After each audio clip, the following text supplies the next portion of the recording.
My name is Claire Bennett. I am 38 years old, and last Christmas, I sat down at my parents' dining room table, thinking the evening would be like so many others.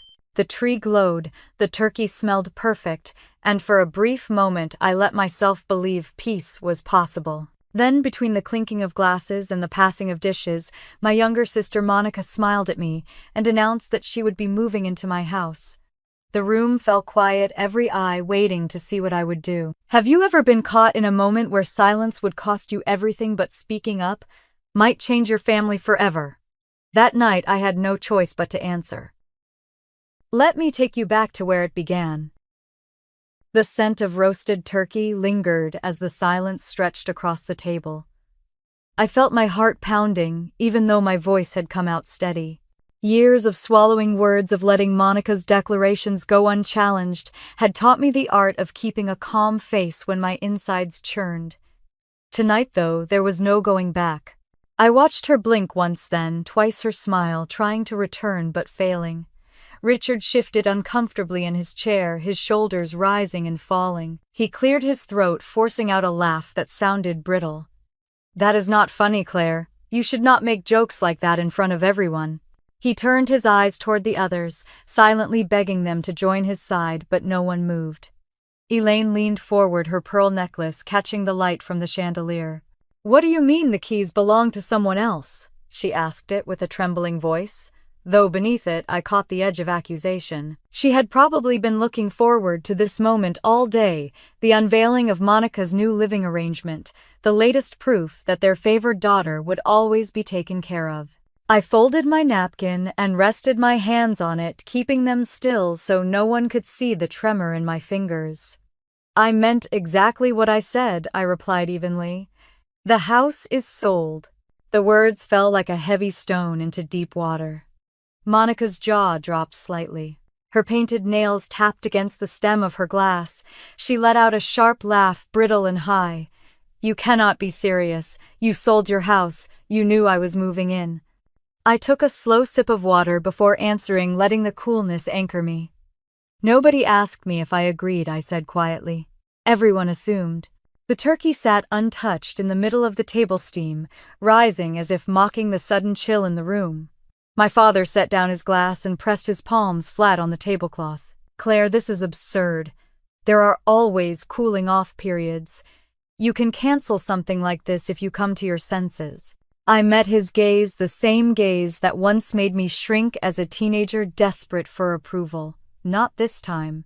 It is done." Elaine shook her head, her voice softening as if she were addressing a patient instead of her grown daughter. "Honey, I am worried about you. Selling your home like that right before Christmas without talking to us first. It seems reckless. Are you under some kind of stress? Have you thought about seeing someone to help you with decisions like this?" My chest burned at her words.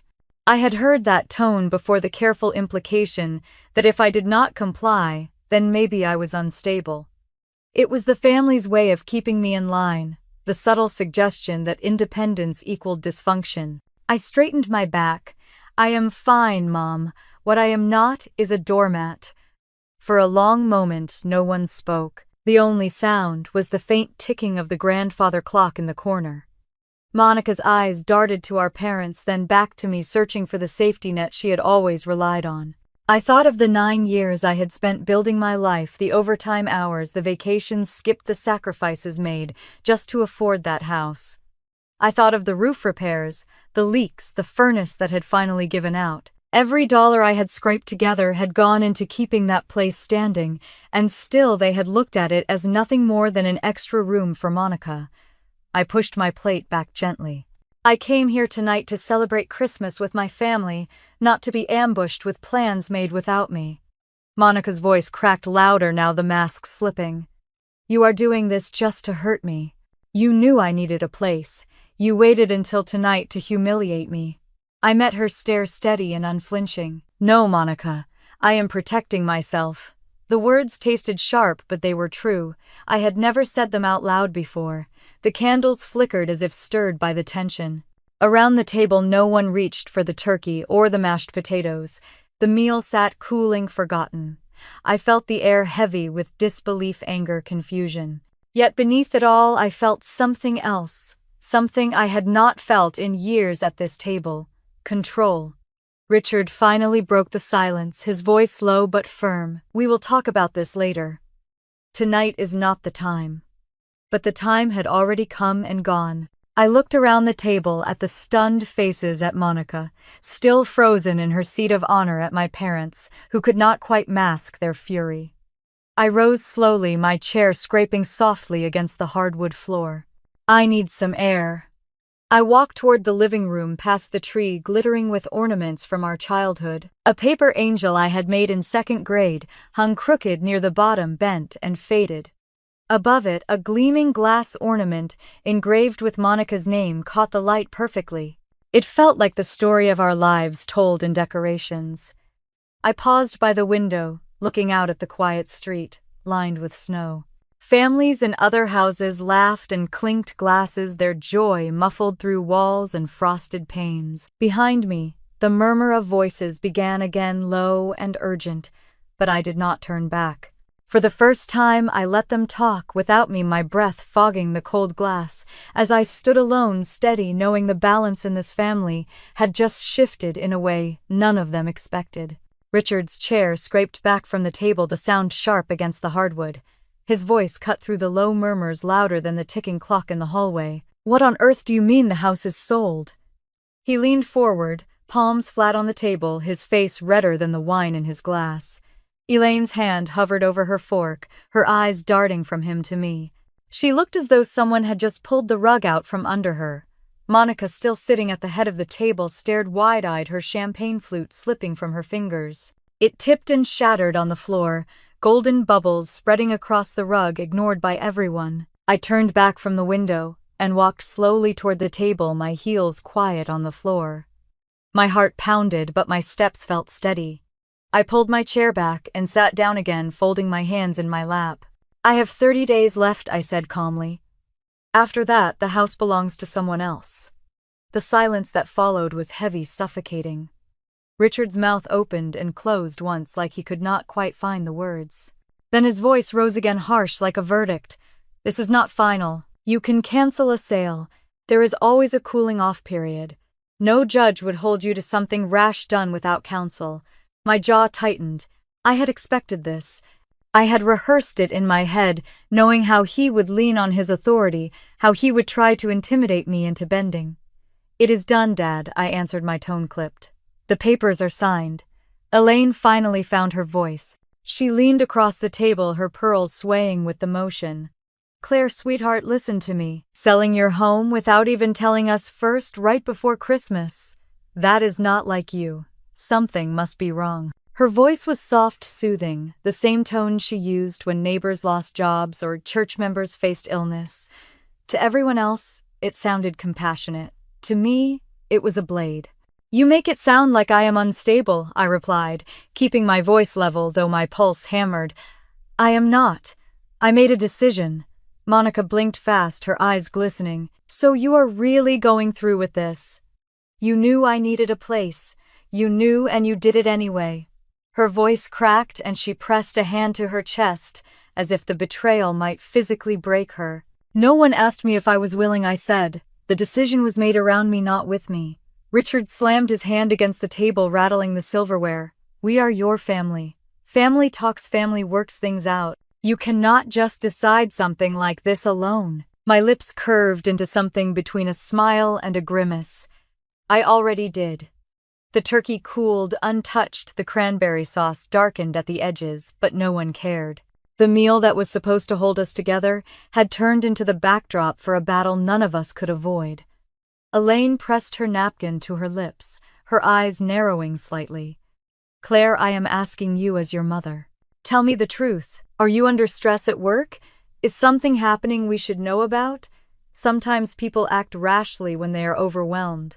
The implication landed hard, and I felt the sting in my chest. I recognized it immediately. If they could not control me with guilt, they would question my sanity. It had worked in the past. Not anymore. I straightened, resting my palms flat on the tablecloth. "I am fine. I am not overwhelmed, and I am not acting rashly. I chose this." Monica's breath came in quick bursts. She turned toward our parents, her voice trembling with practiced pain.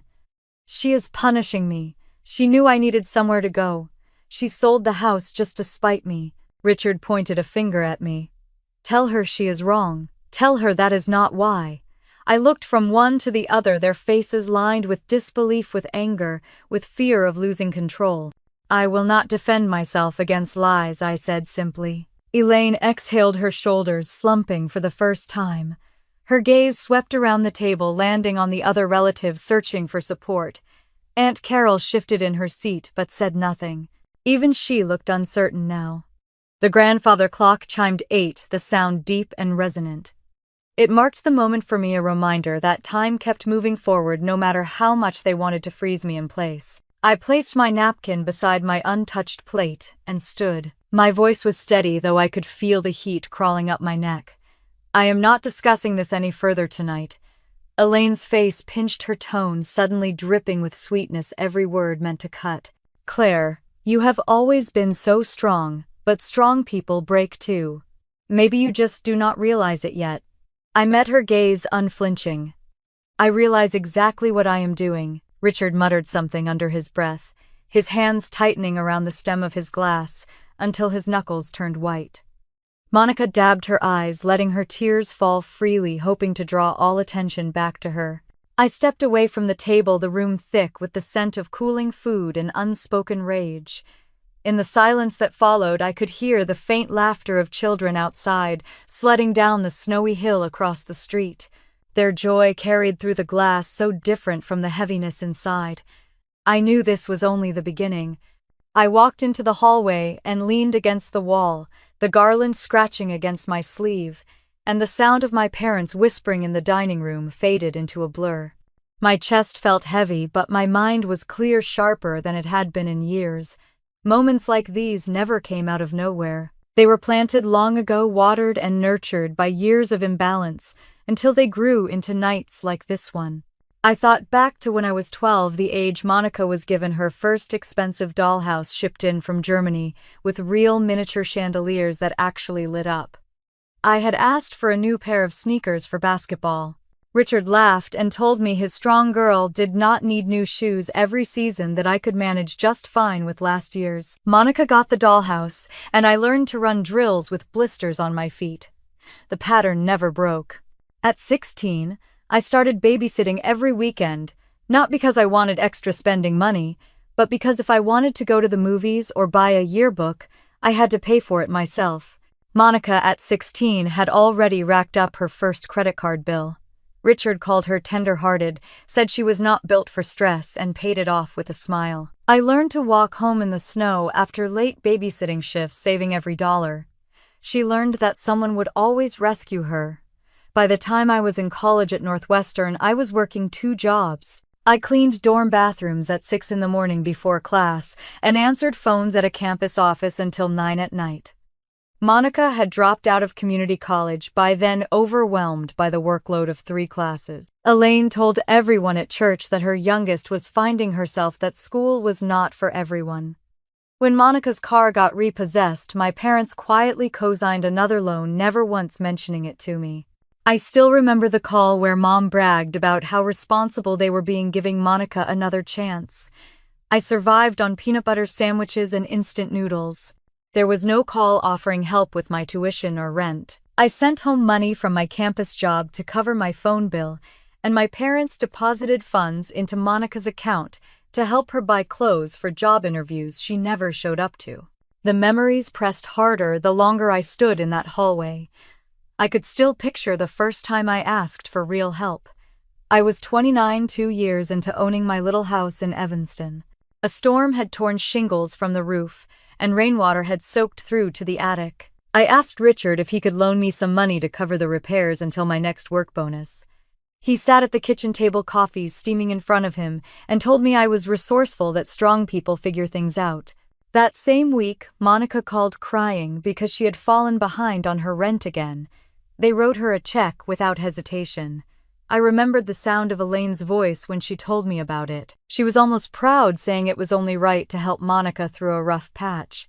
I never told her that I had taken out a high-interest loan to patch the roof, the payments dragging me down for years after. The word rough patch seemed to stretch across decades. Monica's rough patch became a lifestyle. My resilience became a weapon they used to excuse neglect. Every holiday was a reminder. At Christmas, they gave Monica gifts wrapped in glossy paper gadgets and jewelry she had hinted at. I got a check written hastily that barely covered what I had already spent traveling home. The sharpest memory came back like a knife. Just last year, Monica had fallen behind again, 3 months late on rent in her Chicago apartment. She called Elaine sobbing. Richard said they would not let their baby girl lose her place. They wired the landlord the full amount. That same month, my furnace failed. The estimate for replacement was $6,000. I called Elaine, desperate, explaining the situation. She sighed, said money was tight, that perhaps I should consider a space heater until spring. I swallowed hard in that moment and never asked again. I signed on for another line of credit, the interest climbing like ivy around my neck. That was the moment I knew things would never change. Now, standing in my parents' house with laughter muffled from outside, I let the truth settle fully. My strength had never been seen as something to admire. It was an excuse. A justification for them to give everything to Monica while expecting me to carry myself. They praised her fragility as if it were a virtue, while mine was treated like armor they could pile more weight onto. I remembered the look on Monica's face the third time they bailed her out of rent. Relief mixed with entitlement, like it was her due. I remembered the way Richard told me proudly that they had stepped in again, as though it proved their generosity. When I asked quietly if they might help me with the roof, he waved me off. He said life was tough, and tough people find ways to manage. I closed my eyes in the hallway and saw the buckets I had lined up under the leaks, the water dripping steadily, while I sat on the floor, calculator in hand, trying to stretch numbers that refused to stretch. I could still hear the steady patter against the bucket lids, the sound of my own exhaustion echoing with it. The anger rose hot and steady, but beneath it was something else. Clarity. That was the moment the decision to sell my house had really begun. Not last week or last month, but the day my parents told me my struggle was not worth their help, while Monica's mistakes were worth endless rescue. I opened my eyes and straightened the garland, scratching again against my sleeve. From the dining room, I heard Elaine's low voice, still performing concern, still trying to cast me as the unstable one. Monica sniffled loudly, playing the part she always played. Richard muttered about responsibility, about family obligations. I looked back toward the window. Snowflakes fell heavier now, catching in the glow of the streetlights, each one silent and cold, but together forming a blanket. Families across the street shouted and laughed, sleds scraping against the icy hill, their joy sharp against the muted drama in this house. For a moment I let myself breathe with them, as if I could inhale their ease. Then I exhaled steady and long, remembering buckets, catching water in a dark attic, remembering unpaid bills, remembering that third rent payment my parents made for Monica while I patched shingles alone. That memory was not just a wound, it was a scar, a permanent reminder of the roles we had all been forced into. And standing in that hallway, I finally understood that scars can guide you, not just hurt you. 3 days after Christmas, I found myself sitting at my dining room table in Evanston, a stack of folders spread neatly in front of me. The holiday decorations still hung on the porch, but inside my house the lights were dim boxes, half-packed the air, carrying that hollow feeling of endings. I had spent the last 9 years building this place, and now I was preparing to walk away. Yet as I pulled each envelope from the pile, a calmness settled over me. Proof mattered. I had learned that the hard way. Richard and Elaine arrived first, bundled in their coats, their faces pinched against the cold but their eyes sharp with intent. Monica trailed behind them, her phone in hand, eyes darting around the room as if she were taking inventory. I invited them to sit. No food, no holiday cheer this time, only the thick silence of a confrontation none of us wanted to delay. I slid the first envelope across the table. The roofing invoice, $12,000, dated 2 years ago. I remembered the contractor's voice telling me the shingles should have lasted another decade. I watched my father's eyes move across the paper, his jaw tightening. Next came the plumbing bill, $9,000 the summer. The water line cracked under the front yard. The mud had seeped into the basement, ruining boxes of books I had saved from college. Elaine's fingers trembled slightly as she scanned the figure, her lips pressed tight. Finally, I placed the furnace replacement, $6,000 last winter's nightmare, when the house had gone cold for 3 days in January. I remembered sleeping in my coat, breathing steam in the dark, waiting for the technician to arrive. Monica glanced at the number and rolled her eyes. I leaned back in my chair, letting them sit with it. "These are not stories," I said quietly. "These are facts. This house drained everything I had. I worked every weekend shift Harper & Company could give me, skipped vacations, canceled dinners, ate cheap meals for months on end. That house was never a free space for anyone." Richard cleared his throat, his voice lower than usual. "Houses are expensive, yes, but everyone manages somehow. You did not need to go to such extremes." I lifted my gaze to meet his. "I managed because I had no choice." Elaine placed the paper down gently, as if it might burn her. "Sweetheart, you should have asked for help." The bitterness rose before I could stop it. "I did ask. I asked when the roof leaked, and you told me strong people figure things out. I asked again about the furnace, and you told me to get a space heater. But you found the money when Monica needed rent covered. 3 times. Silence hit the room harder than shouting ever could. My father's hands folded, then unfolded, restless. My mother's eyes darted toward Monica, who seized the opening. She leaned forward, her tone dripping with outrage. "So this is about jealousy. You could have told me you were drowning, Claire. Instead, you sell the house just to punish me." My stomach tightened, but my voice stayed even. "This is not about you. It is about me surviving." Monica's laugh was sharp, forced. "You sound heartless. Who does this to their own sister at Christmas?" I placed my palms flat on the table, steady grounding myself. "Who expects to be moved into someone else's house without asking?" First, her cheeks flushed red, her eyes darting to our parents. She knew she had no answer. Richard finally spoke again, softer this time, like a man trying to salvage control. "You always were independent, Claire. Maybe too independent for your own good." I nodded slowly. "That independence is why I still have a career, why I could pay these bills when no one else stepped in. But it is also why I cannot keep carrying this alone." Elaine reached for my hand across the table, her voice honeyed, her eyes imploring. "We only wanted to help Monica through a rough time.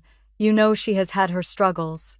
I let her fingers touch mine but did not close my hand. Rough times that last over a decade are not rough times. They are choices. The words hung heavy, and even Richard could not bring himself to argue. Monica pushed back from her chair, the legs scraping against the floor. She stood, hands on her hips, eyes wet, but her voice rising in practiced drama. "You are cruel. You always look down on me. Now you have proved it to everyone."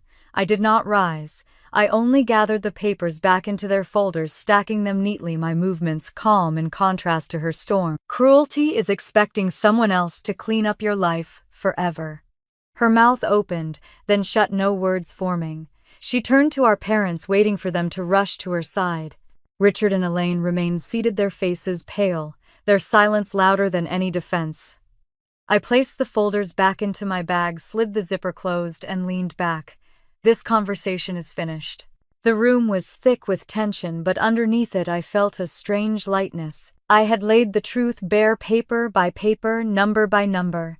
For the first time, they had no ground to stand on, no story they could spin, to erase the reality in front of them. I stood and walked toward the door, pulling my coat from the hook.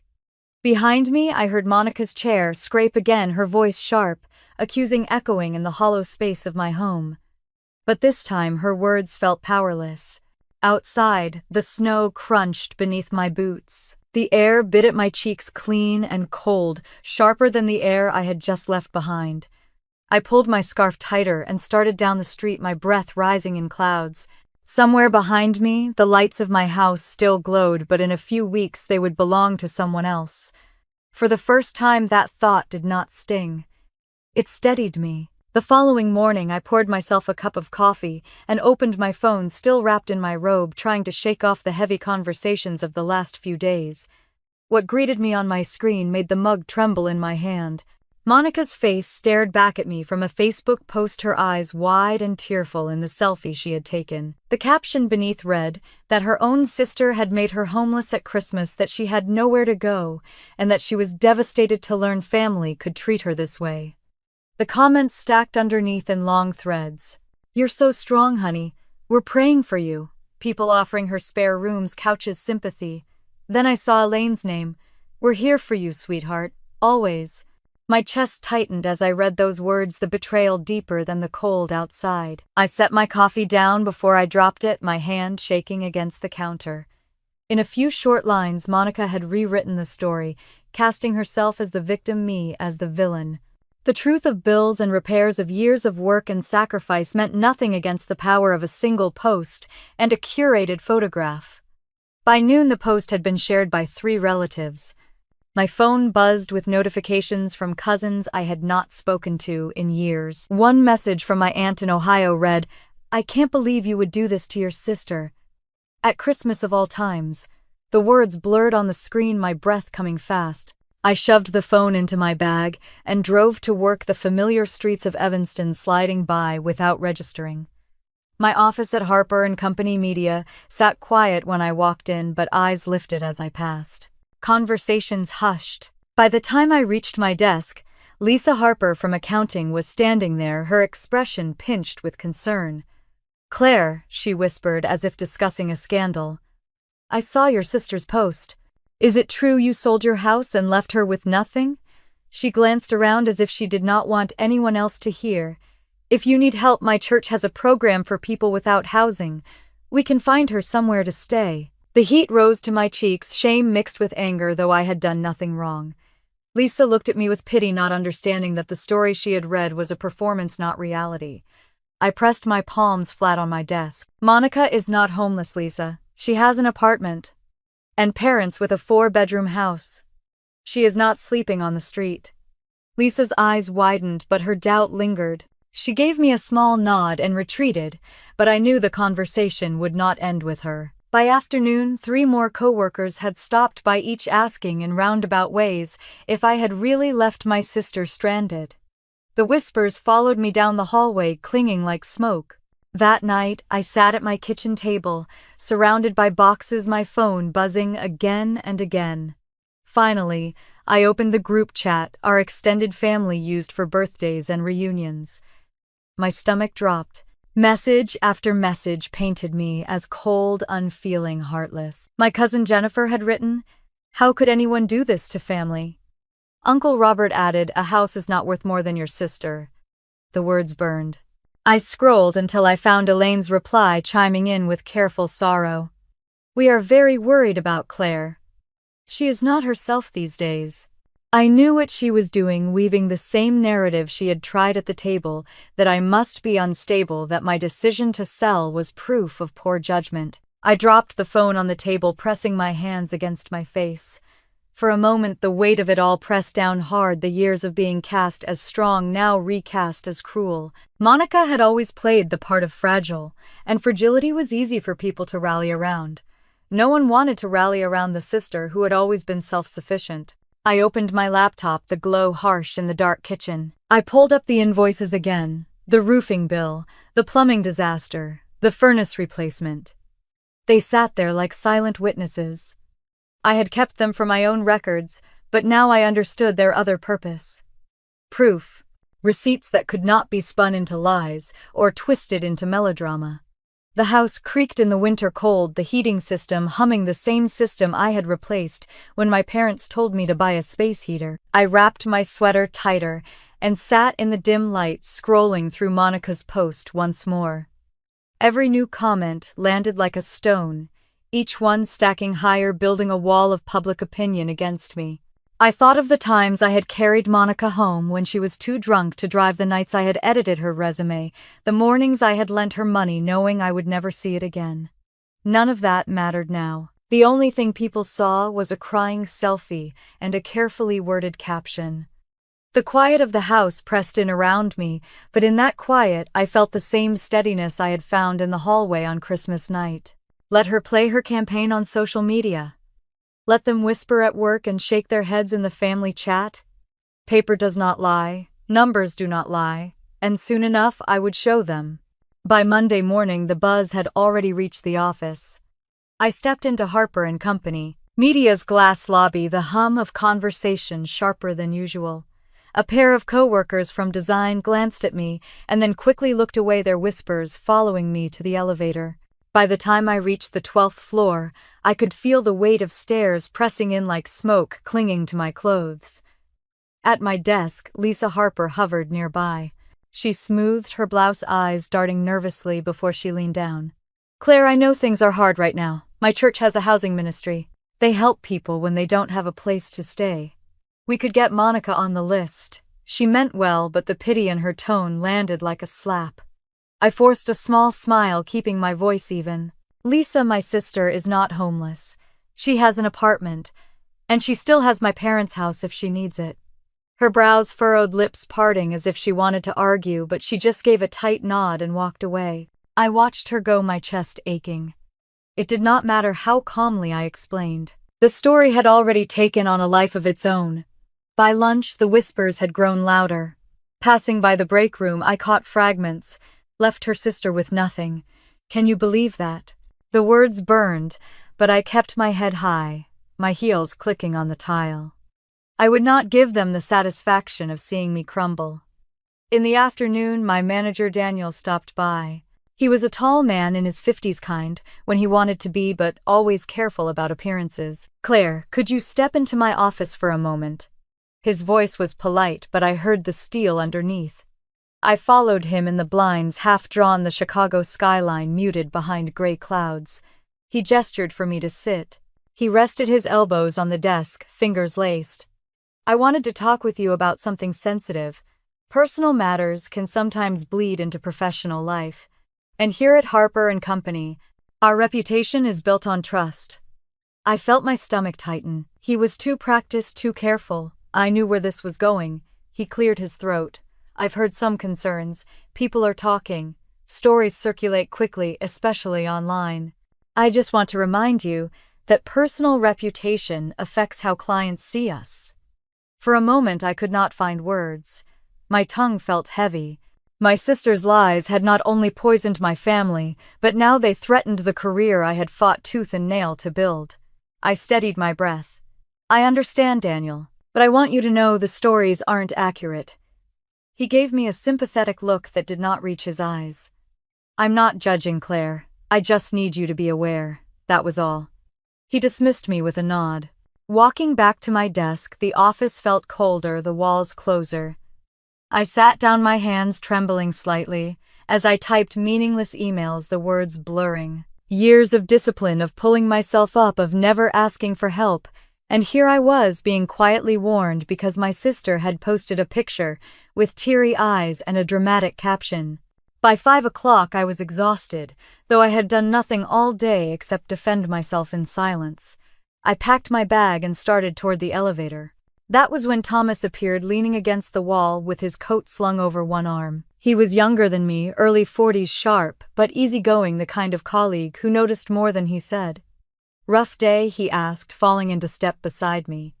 I gave a humorless laugh. "Something like that." We rode down in silence until the doors opened into the chilly lobby. Snow swirled against the glass doors, flakes sticking to the sidewalks outside. Thomas glanced at me. I saw the post.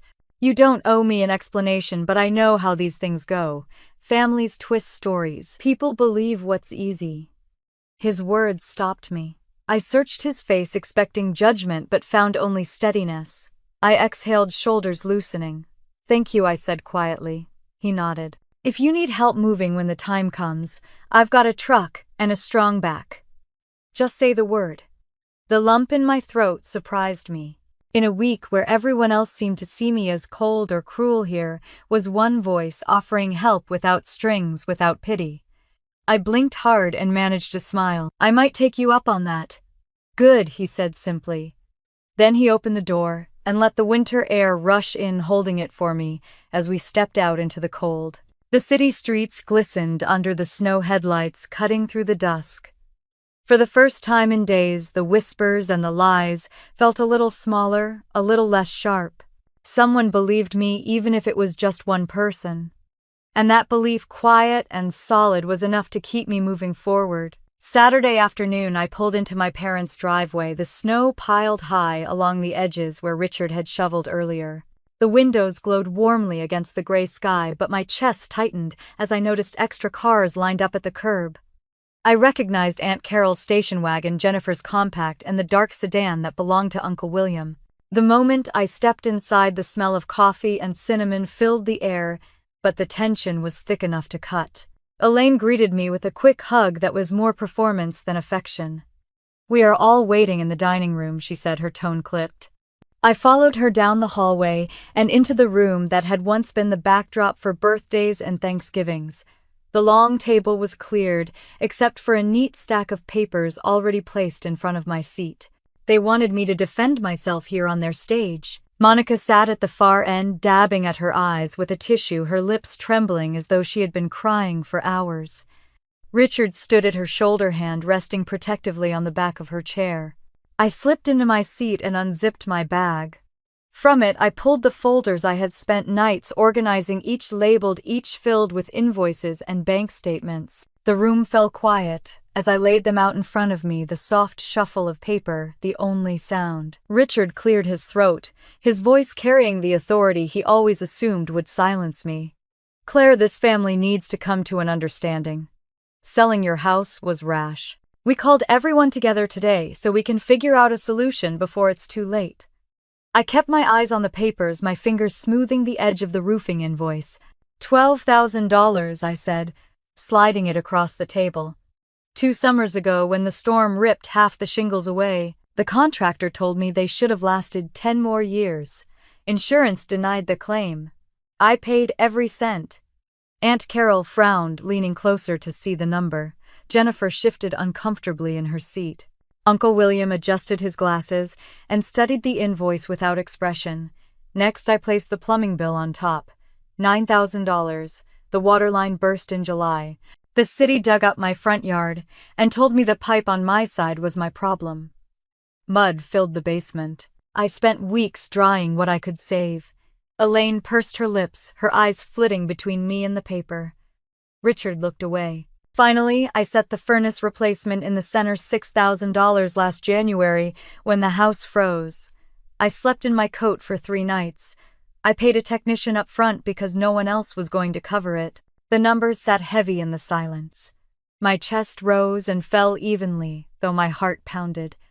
These are not whims. These are choices I had to make to survive. Selling the house was not rash. It was inevitable. Uncle William leaned back in his chair, steepling his fingers. "As a lawyer, I can tell you, once a contract is signed in Illinois, there is no cooling-off period for real estate. This sale is binding unless the buyer fails to perform." He glanced at Richard. "Your daughter's decision is final whether you approve or not." Richard bristled, his voice rising. "Families find ways around things. We can talk to the buyers, appeal to their decency." William shook his head. "You cannot undo this without consequences." Monica slammed her tissue onto the table, her voice breaking. "So, you are telling me Claire destroyed my future on purpose? She knew I needed her house. She knew, and she sold it to strangers just to ruin me." Tears streamed down her cheeks, glistening under the chandelier light. Elaine moved to comfort her, wrapping an arm around her shoulders. "See what you have done, Claire. She has nowhere to go." I looked straight at Monica, my tone steady. "You had an apartment. You had options. But you and our parents decided my home was the solution without ever asking me." Her voice grew shrill, filling the room. "Because you are selfish. You always thought you were better than me. Now you get to play the victim, showing everyone your papers and your numbers, while I lose everything." I gathered the invoices back into a neat stack. "I am not playing anything. I am showing reality." The room was still. Aunt Carol stared at her folded hands. Jennifer tapped her nails nervously against her mug. Uncle William adjusted his glasses again, his gaze steady on Monica. You cannot expect your sister to carry you forever. Her mouth opened as if to argue, but no words came. She buried her face in her hands and sobbed louder, shaking her shoulders for effect. Elaine rubbed her back, glaring at me over Monica's head. Richard muttered under his breath, shaking his head as if I had broken some sacred rule. I zipped the folder shut, my pulse slowing.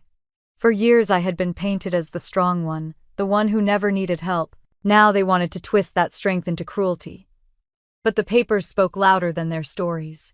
I pushed my chair back and stood the wood scraping softly against the floor. The coffee on the sideboard had gone cold. The plates stacked neatly beside it were untouched. The whole gathering had been a performance, and I had refused to play my part. Outside the window, the snow kept falling, coating the driveway and muffling the sounds of the neighborhood. For a moment, no one moved. Monica's sobs filled the air, but I let them wash over me without bending. I picked up my coat from the back of the chair, my voice calm. I have nothing else to add. Before I could step toward the door, a voice rose from the far end of the table. It was Dorothy Lane, my mother's oldest friend, the woman who had known us since we were children. She had been quiet until now, sipping her coffee, her face unreadable. But when she set her cup down, the sound was firm enough to pull every eye toward her. I have sat at this table too many times to count, she said, her voice steady but carrying weight. And I have watched Monica receive help with rent, with car payments, with credit cards for years. Her words hung in the air, cutting through Monica's sobs like glass. I remember Elaine asking me to co-sign once back when Monica was behind again. I said no, and I still stand by that. Elaine stiffened, her hand frozen on Monica's shoulder. Dorothy, that is not fair. It is fair, Dorothy, replied, her tone sharper now. Claire bought this house on her own. She worked double shifts to keep it. I remember her walking into the clinic on Sunday mornings, exhausted but still showing up. No one bailed her out. And yet when Monica fell behind, the money was always found. Richard's face darkened, but he did not speak. Monica looked up, tears streaking her cheeks, her voice rising in desperation. You make it sound like I am lazy. I have just had a hard time. Dorothy's gaze softened but did not waver. Everyone has hard times. But hard times do not last 15 years. The room fell quiet again, the weight of her words pressing against the walls. For the first time, I saw uncertainty flicker across Jennifer's face, her eyes dropping to the tablecloth. Aunt Carol shifted in her chair, no longer leaning toward Monica, her mouth pressed in a thin line. Then Barbara Mills, my financial advisor, cleared her throat. She had come at my request not as family but as a witness to reality. She adjusted her blazer and spoke with professional calm. When you provide constant financial rescue, you remove any reason for change. It creates dependency. The giver is drained, the receiver never learns resilience. In my work, I see it all the time. Families who think they are helping end up crippling both sides. Elaine's lips parted in protest, but Barbara raised a hand slightly, her voice measured but firm. Claire did the right thing by making a decision for her financial health. Selling a home before it sinks you further is not cruel. It is responsible. Richard exhaled loudly, his hand drumming against the wood. Families help each other, he muttered. That is what we do. Barbara looked straight at him. Helping is teaching someone to stand. Enabling is carrying them until you collapse. Which one do you think you have been doing? The question cut the air clean. Richard's mouth opened, then shut. Elaine's eyes flashed with anger, her voice suddenly sharp, louder than it had been all night. We are talking about family. We do not abandon each other because of numbers on a page. Claire has forgotten what it means to belong. I felt the sting, but Dorothy's voice came again, gentler this time. Belonging does not mean sacrificing your life for someone who refuses to take responsibility. I have watched Claire carry her load alone. If she has finally drawn a line, it is long overdue. Monica slammed her palm on the table, the tears returning in waves. So now everyone is against me. You are all just letting her win. Uncle William shifted, clearing his throat. No one is against you, Monica. But the contract is binding. The sale will go through whether you approve or not. The sound of Monica's sobbing filled the room once more, but it was different now. Not triumphant, not convincing. It sounded hollow. I scanned the faces around the table and saw doubt creeping and sympathy draining from eyes that had once looked at her with unwavering indulgence. Elaine's hand tightened on Monica's shoulder, her glare fixed on me. Her voice was cold, stripped of sweetness. "You may think you are justified, Claire, but one day you will regret turning your back on your own blood." I slipped my arms into my coat sleeves, the fabric heavy but warm against me. "Maybe," I said quietly. "Or maybe I will finally breathe." No one stopped me this time as I walked toward the door. The snow had thickened outside the driveway, already covered again. Behind me, voices rose in low arguments, Elaine defending Dorothy, insisting Barbara, explaining. For the first time the narrative was shifting, and it was not in Monica's favor.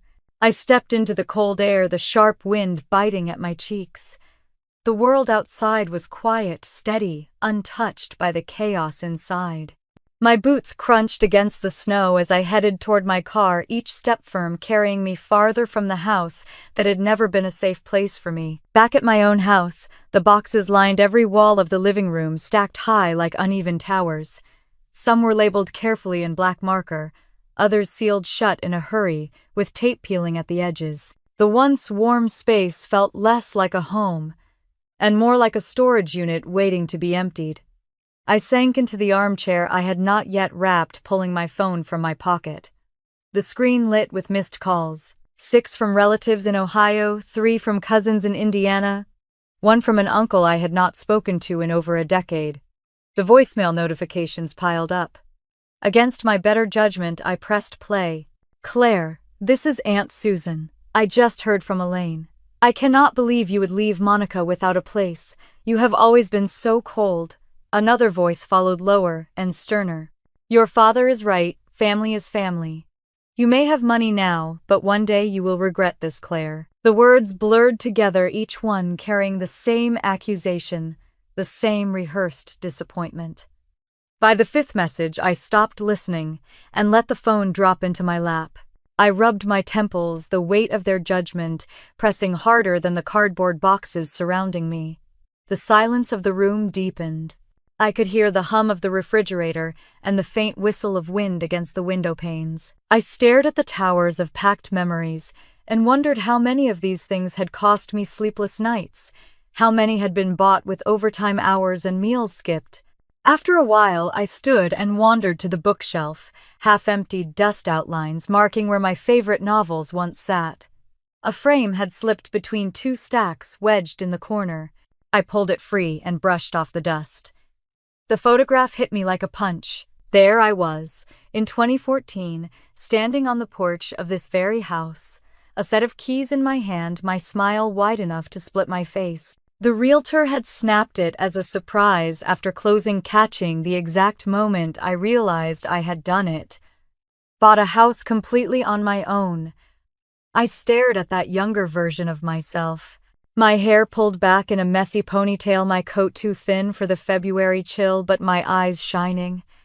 Pride without apology. Accomplishment that did not depend on anyone else's approval. I pressed the frame against my chest, sinking onto the edge of a box. The phone buzzed again on the armchair, another cousin calling, but I ignored it. Their voices could not erase this picture, could not rewrite what I had built with my own 2 hands.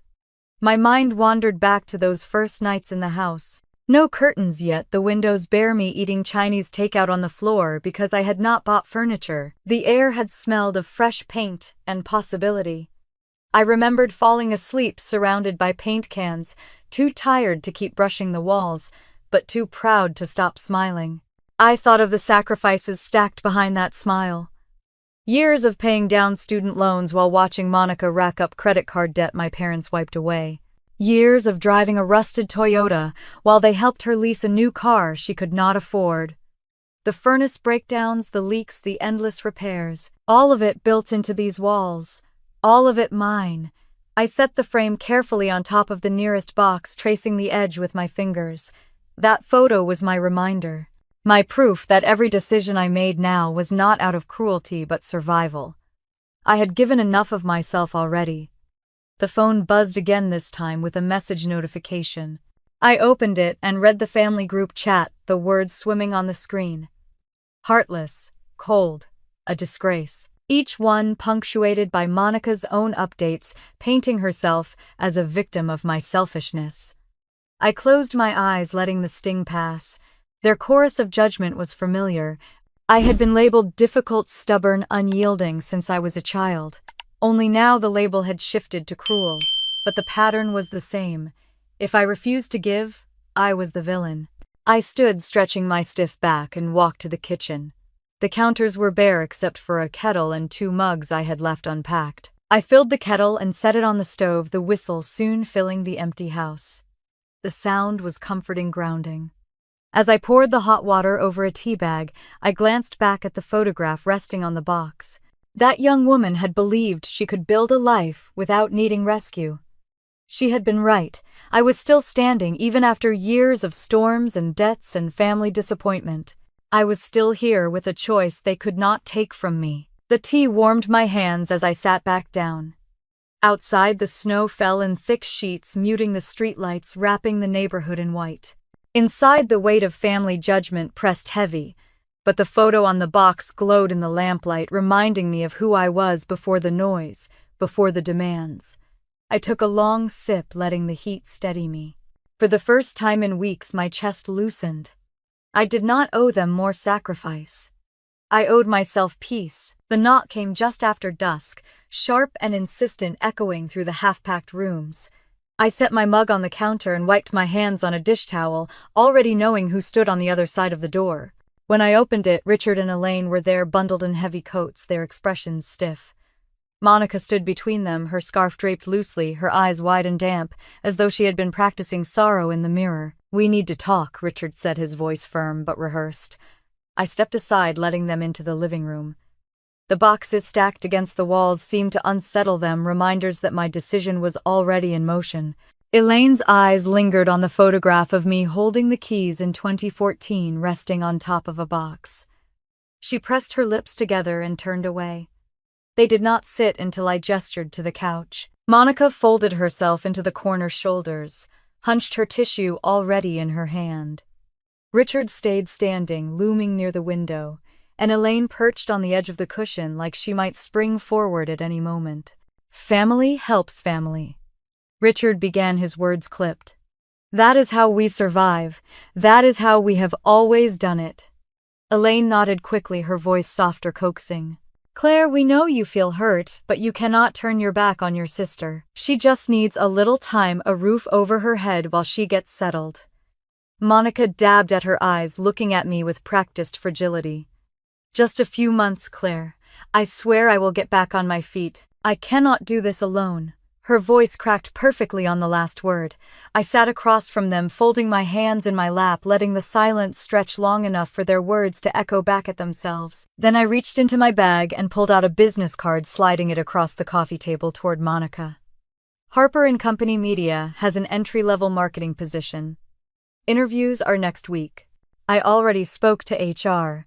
If you want stability, this is a start." Her eyes flickered down to the card, then back up at me. She let out a brittle laugh, shaking her head. "You think a low-level job will solve everything? I am not desperate enough to take scraps." Richard bristled, his voice sharp. "That is insulting, Claire. She needs real help, not this." I leaned back against the chair, my tone even.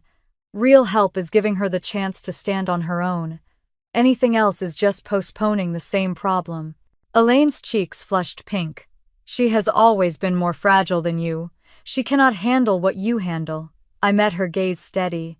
Maybe it is time she learns. Monica pushed the card back toward me with the edge of her finger, her lips tight. "I do not want your charity." I did not move to pick it up. The card stayed there, white against the dark wood, the logo catching the lamplight. We sat in tense silence, the only sound the hum of the furnace.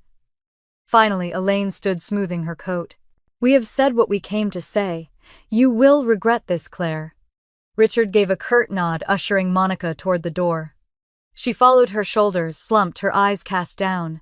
As she passed the coffee table, her hand brushed the card. I caught the flicker of movement, the way her fingers curled, just enough to slip it into her pocket before she straightened again. I pretended not to notice, only walked them to the door and held it open as the cold air rushed in. Richard muttered good night without meeting my eyes.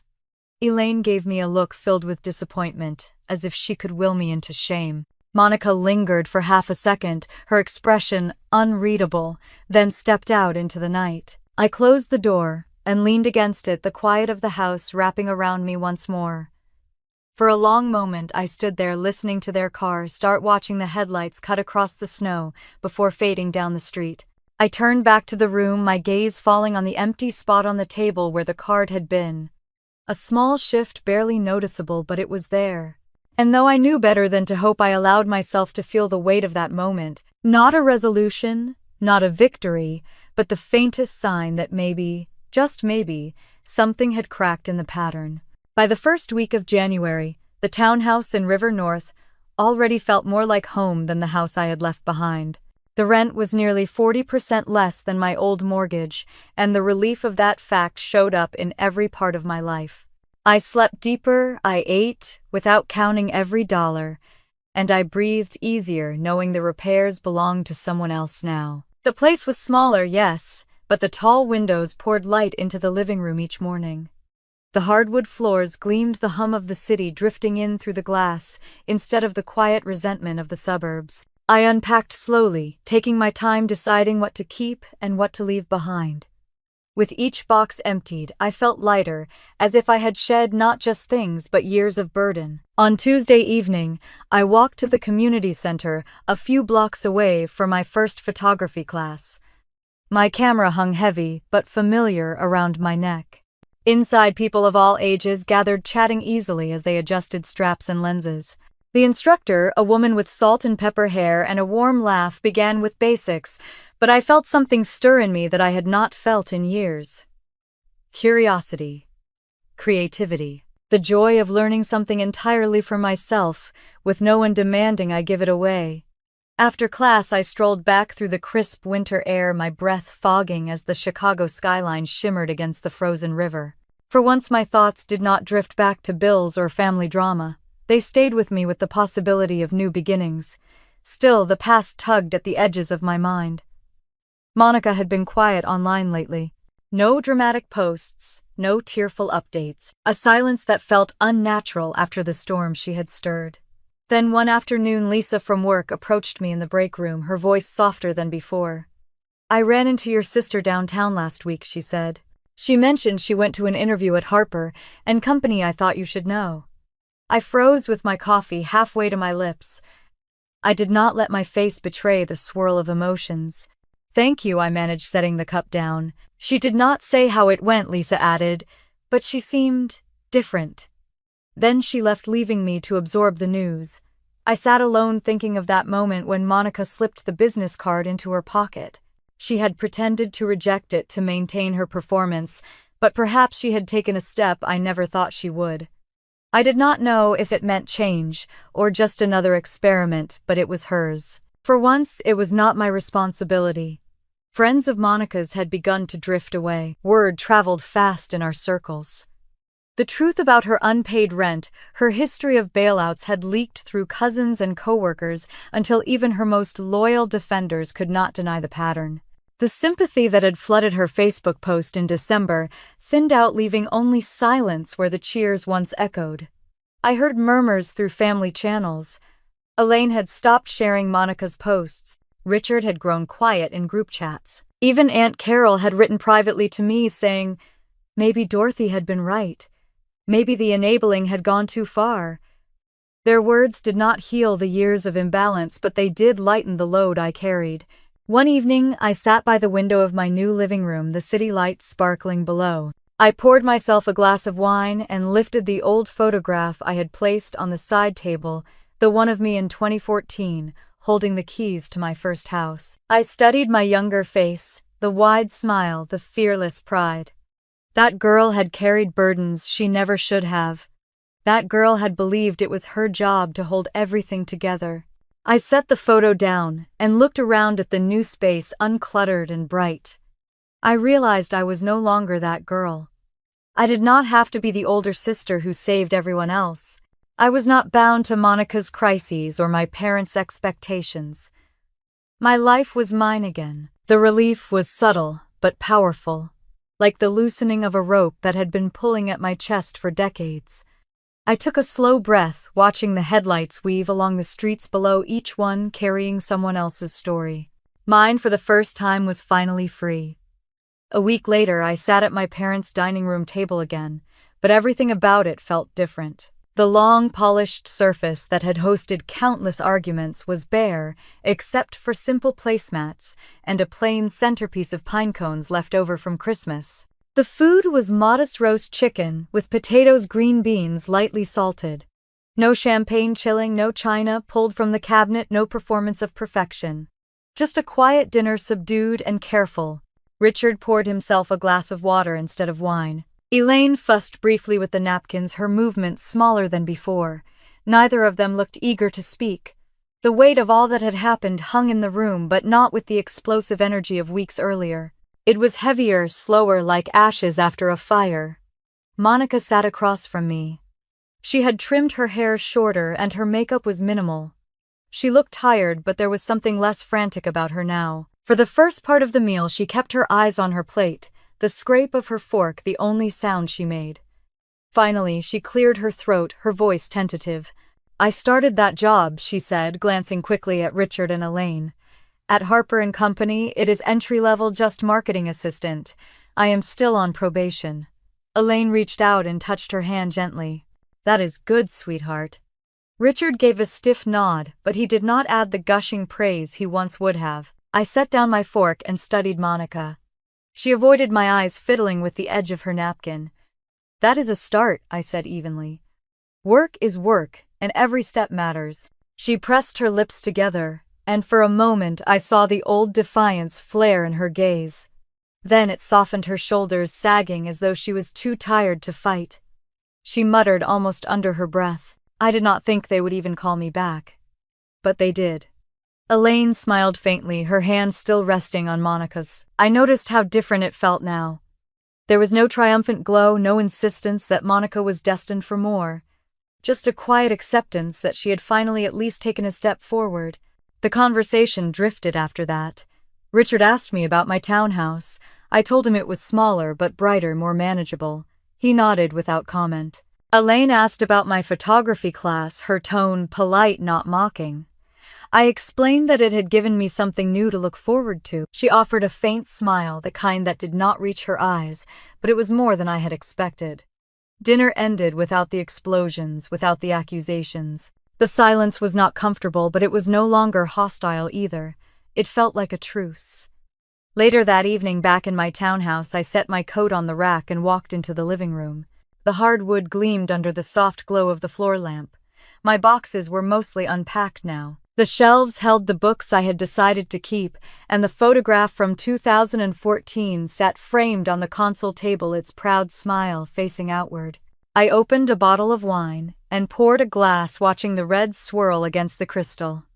I carried it to the window, leaning against the frame, as the lights of River North sparkled below. The hum of the city was steady, a comfort rather than a burden.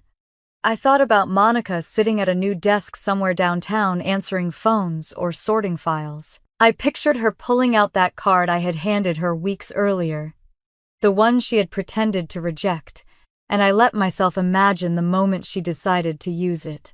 I did not know if she would last, if she would change, but it was no longer my responsibility to make sure. That weight had been lifted, and I was not picking it back up again. My parents' silence at dinner lingered in my mind. For years they had rushed to defend Monica, to explain her fragility, to cast me as the unyielding one. This time, they had said little. They were adjusting slowly to a new reality where their excuses no longer worked. It was not the apology I once craved, but it was enough. I swirled the wine in my glass, thinking of all the years I had spent bound by that unspoken duty, the constant demand to sacrifice. It had taken me nearly 4 decades to understand that family loyalty should not mean erasing yourself. Tonight, standing in my own space, I finally felt the truth settle in my bones. I was not heartless, I was free. I lifted the glass slightly, not in a toast to anyone else, but in acknowledgement to myself. To the girl in that old photograph who had once thought survival meant constant sacrifice. To the woman I had become who finally understood that boundaries were not cruelty. They were protection. The night was quiet, the city lights blinking against the river, and I let the calm wash over me. No phone buzzing with accusations, no parents demanding more, no sister weeping at my expense. Just me, my home, and the steady rhythm of my own life moving forward. If you had been in my place, what would you have done? Would you have drawn the line the way I did, or would you have kept giving until there was nothing left? Tell me your thoughts about boundaries, about fairness, about whether family obligation should outweigh self-preservation. Share your stories because I know I am not the only one who has faced this.